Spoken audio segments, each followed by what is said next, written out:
MC साहब, पिछले दिनों चंडीगढ़ के अंदर सीएम साहब से बातचीत करी है इलाहाबाद के लगभग 7-8 पार्षदों ने, क्या बात है? सबसे पहले इलाहाबाद के सभी शहरवासियों को मैं नमस्कार करता हूं और आप सभी पत्रकार साथियों का भी स्वागत करता हूं। जैसा कि आपने बताया कि हम देखो, ये क्या था कि 11 तारीख को हमें वहां से ये सूचना मिली मुख्यमंत्री कार्यालय चंडीगढ़ से कि आपने जो इलाहाबाद के नगर पार्षद हैं वो उन्होंने आकर के जो भी आपकी जन समस्याएं हैं शहर से संबंधित आपने आकर के मिलना है। ये हमें शाम के थोड़ा सा समय 4 या 5 बजे के आसपास का रहा होगा। और 12 तारीख को हम सभी पार्षदगण जो हैं, जो हमारा पार्षदों का जो प्रतिनिधिमंडल था वो उनसे मिलने के लिए गया और इसके अंदर हमने शहर से संबंधित जो मुख्य समस्याएं जो है सार्वजनिक समस्याएं थी उनको मुख्यमंत्री जी के समस्या पटल पर उनके सामने हमने रखा, जिसके अंदर से कुछ मुख्य समस्याएं जो थी वो इस तरह से थी। एक तो इलाहाबाद की जो सीवरेज व्यवस्था है जो काफ़ी पुरानी है, जर्जर है, और एसटीपी प्लांट भी जो है वो गलत दिशा में लगा हुआ है, जो कि पानी के बहाव की विपरीत दिशा में लगा हुआ है।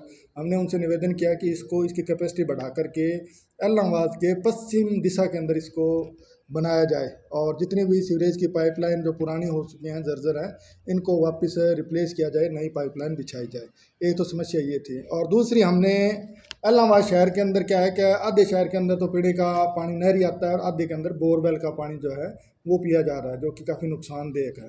तो हमने मुख्यमंत्री जी के सामने रखा और उन्होंने भी इस पर संज्ञान उसी समय लिया और डिपार्टमेंट से बात करी, क्योंकि एक प्रोजेक्ट जो है पहले ही नहरी पानी के लिए इलाहाबाद के लिए चल रहा है। तो उसमें ज्ञात हमें ये हुआ कि वो प्रोजेक्ट है बहुत जल्द जो है उसको पूरा कर लिया जाएगा और उसके अंदर जो है काफ़ी कार्य जो है पूरा हो चुका है और जल्द ही इस कार्य को संपन्न करके पूरे शहर को पीने के लिए मीठा नहर का जो भाखड़ा का जो हमारा पानी है वो उपलब्ध करवा दिया जाएगा। एक हमने मुख्यमंत्री जी से ये निवेदन किया कि जैसे अगर आप रिंग जो हमारा बाईपास है, बाईपास क्या अभी पार्शियल बना हुआ है, थोड़ा ही बना हुआ है। हमने उनसे निवेदन किया कि सिरसा रोड से लेकर हनुमानगढ़ रोड जो टिब्बी रोड है इस तक ये बना हुआ है। हमने उनको उनके आगे का निवेदन किया कि अगर इस बाईपास को जो नहर जो अपने सब्जी मंडी पुल का जो बाईपास है वहाँ से लेकर के नहर के किनारे किनारे ले जा करके और आगे जो माइनर है उसके पैरेलली अगर एक नई सड़क बिछा दी जाए तो आगे हनुमानगढ़ रोड तक और ये अपने रेलवे के लाइन है उसके बराबर के तक ले जा करके अगर जोड़ दिया जाए तो ये पूरा का पूरा क्या है कि इलाहाबाद के चारों तरफ बाईपास का एक रिंग रोड बन जाएगा, जिससे क्या है कि जो ट्रैफिक जाम की समस्या जो हमारे मुख्य शहर के अंदर है उससे हमें निजात मिलेगी। एक हमने ये उनके आगे प्रपोजल रखा और एक ये भी था कि इलाहाबाद का जो सीमा का विस्तार जो है अगर उसको बढ़ा दिया जाए तो उसके अंदर क्या है कि कुछ आबादी जो है शहर की जो वोटर हैं वो बाहर बैठे हैं। जैसे वार्ड नंबर 15 जो है नौ रोड के अंदर, नौ रोड के ऊपर रूपनगर है, ये जो एरिया हैं काफ़ी, ये सिर्फ इसीलिए उनमें कार्य नहीं हो पाता क्योंकि वो नगर पालिका के क्षेत्र में नहीं है वोटर, बल्कि नगर पालिका इलाहाबाद की ही है। इस पर मुख्यमंत्री जी ने कहा कि हम जल्द इसके ऊपर कार्रवाई करेंगे और जो आपका प्रस्ताव है इसको हम इस पर कार्य करेंगे। और इससे आगे हमने एक पूरे शहर के अंदर क्या है कि बरसात का पानी जो है बरसाती सीज़न के अंदर काफ़ी भर जाता है और इसके अंदर हमने कहा जी जगह जगह पानी भर जाता है और जो वर्तमान के अंदर जो पाइपलाइन जो करोड़ों रुपए लगा करके बिछाई गई है वो अभी इतनी दुरुस्त नहीं है, कार्य नहीं कर रही। तो इसकी अगर एक बार थोड़ा टेक्निकली समीक्षा की जाए क्या कारण है कि ये पानी क्यों नहीं खींच पा रही है, क्योंकि इतना पैसा लगने के बाद भी। तो मुख्यमंत्री जी ने ये भी हमारा आवेदन स्वीकार किया है कि पूरे शहर के अंदर जहाँ पर भी ज़रूरत पड़ होगी वहाँ से नई पाइपलाइन बिछा करके और जो वर्तमान की जो पाइपलाइन है इसके ऊपर भी एक 440 केवी का जनरेटर जो हमारे गगनदीप जी ने ये आवेदन किया था उस पर भी विचार किया जाएगा और उसको लागू किया जाएगा।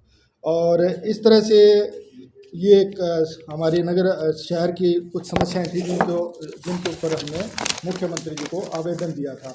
एक सामुदायिक केंद्र जो है कम्युनिटी सेंटर वार्ड नंबर 1 में बनाने का अनुमोदन वार्ड नंबर 1 से हमारे गगनदीप जी ने दिया था और वार्ड नंबर 16 से एक अनुमोदन चंद्रमोहन जी ने दिया था कि वहाँ पर एक स्कूल है वहाँ पर आंगनबाड़ी का निर्माण किया जाए। एक वार्ड नंबर 5 के अंदर क्या है कि जो गवर्नमेंट स्कूल है उसकी 4 दीवारी क्षतिग्रस्त हो चुकी है, उसका निर्माण कार्य करवाने के लिए हमने मुख्यमंत्री जी से कहा था।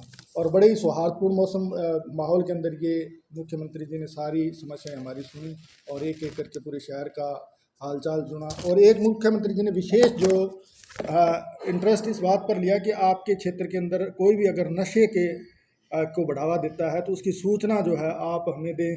उन्होंने अधिकारियों के बारे में भी जाना, पुलिस कैसा काम कर रही है इस बारे में भी हम हमारे से पूछताछ की।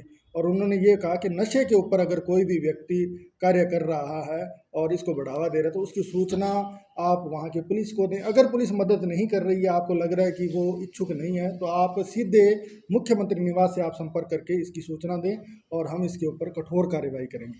तो ये इस तरह की मांगे हमने शहर से संबंधित थी जो मुख्यमंत्री जी के सामने रखी। कोई और इलाहाबाद की कोई मुख्य समस्या आपको नजर आई हो? इससे अलावा एक बड़ी इलाहाबाद की ज़रूरतमंद और बुनियादी सुविधा के लिए हमने क्या किया था कि मुख्यमंत्री जब यहाँ पे सिरसा आए थे तब हमने उनको एक मांग पत्र दिया था कि इलाहाबाद से डबवाड़ी होते हुए बठिंडा तक हरियाणा रोडवेज की बस जो है वो उपलब्ध करवाई जाए। क्योंकि उसका सबसे बड़ा कारण क्या है कि एम्स बठिंडा जो है सरकारी गवर्नमेंट मेडिकल कॉलेज बहुत बड़ा संस्थान है मेडिकल का। तो उसके अंदर क्या है कि यहाँ के नागरिकों को जो है अगर कोई अपना इलाज कराने के लिए जा रहा है तो उसके लिए सुविधा मिल सके। अगर कोई व्यापारी अगर लुधियाना जा रहा है या अमृतसर जाने वाले हैं तो उनके लिए सुविधा प्राप्त हो सके, तो इसके लिए हमने मांग रखी थी। और उसके ऊपर कल ही मेरे को 2 दिन पहले ये मैसेज आया है, ये आप देख सकते हो कि हरियाणा रोडवेज के द्वारा जो है कार्यवाही इस पर शुरू कर दी गई है। अगर ये बस सुविधा हमारे इलाहाबाद से डबवाड़ी होते हुए अगर बठिंडा तक मिल जाती है तो बहुत बड़ी एक मैं कहूँगा कि इलाहाबाद के लिए सुविधा होगी। भाई साहब, इलाहाबाद में घोटाले को लेकर काफ़ी आप आरोप लगा रहे हो इलाहाबाद नगर पालिका प्रशासन? बिल्कुल, हमें क्योंकि पिछले दिनों भी सीएम साहब का अवगत कराया नहीं, हमने ये कहा था कि अगर कोई किसी तरह का कोई भ्रष्टाचार है और है तो उसके ऊपर लगाम लगाने के लिए सीएम साहब ने भी कहा है कि जनहित के कोई भी कार्य बाधित ना हो, जनता को कोई परेशानी ना हो। अगर कोई भ्रष्टाचार आपकी निगाह में आता है तो आप उस पर पूरी तरह से लगाम लगाएं और पूरी ईमानदारी से कार्य करें। तो भ्रष्टाचार तो आपको नजर आ रहा है, आप बता रहे हो नगर पालिका में काफ़ी घोटाला हुआ है। ये अभी जांच का विषय है। हमने इसे जो सब्जेक्ट था इसको हमने उठाया था और ये भी जांच का विषय है। इस पर जांच जरूर हम आगे जांच करवाने के लिए भी जांच करवाने का आश्वासन दिया है। बिल्कुल, मुख्यमंत्री जी ने तो हमें ये कहा है कि पूरी ईमानदारी से कार्य करो, कहीं पे कोई भ्रष्टाचार नहीं होना चाहिए।